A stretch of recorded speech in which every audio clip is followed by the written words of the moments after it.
So a few weeks back, I was able to install the front Bilstein shocks, but it was raining on and off, so I couldn't actually record the process because it was raining quite a bit.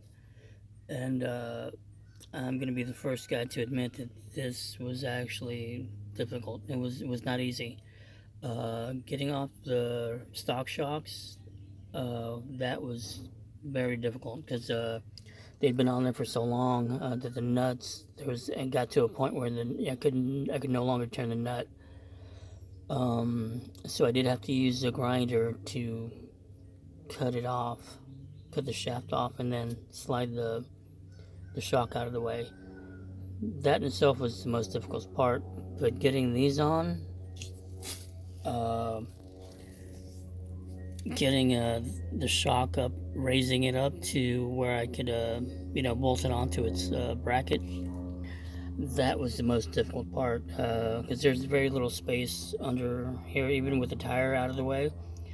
So I had to muscle that sucker up, and it was not easy. I mean, it took a few seconds of just completely just lifting. You had to kind of pretend that you're curling, but I did manage to get them up where they needed to be and got them on.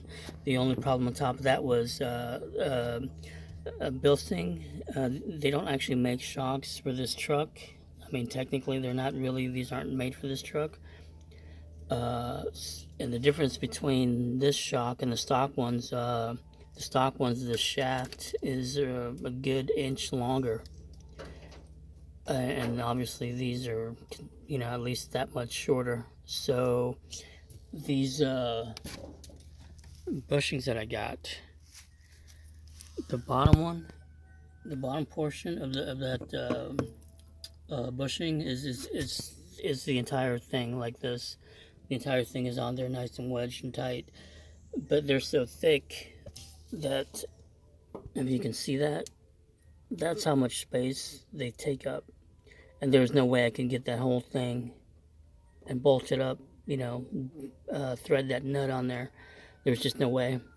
And even after I cut it in half, there still wasn't enough space. It was still too thick.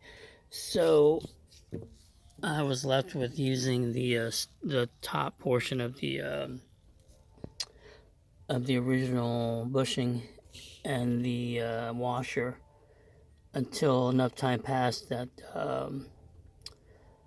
uh, the shaft and the shock kind of settled in, and now I actually have space to put this half of the bushing on, and I'm able to tighten that nut on. So I used a little bit of thread locker on the shaft, and I'm in the process of tightening it now. I'll do the same thing to the driver's side. But the Bilstein shocks, on the top of the shaft, there's a spot so you can put an Allen wrench, and it helps you keep the shaft in place or from spinning because it's actually free flowing. Anytime you're putting a nut or removing a nut, the entire shaft turns either way.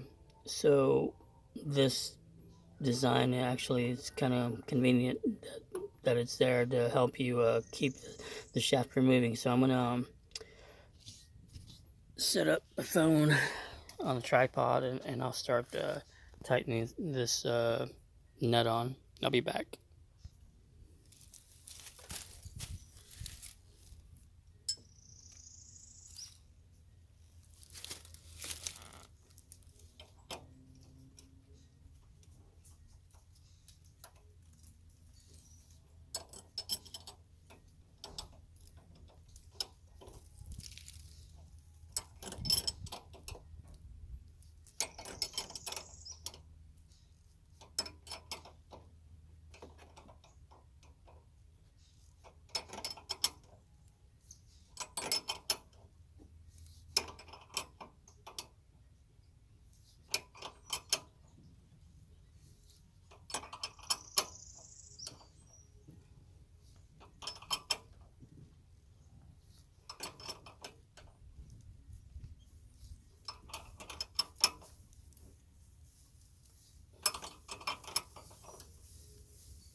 on there about as tight. Let's see. Trying to gauge. She's on there fairly tight.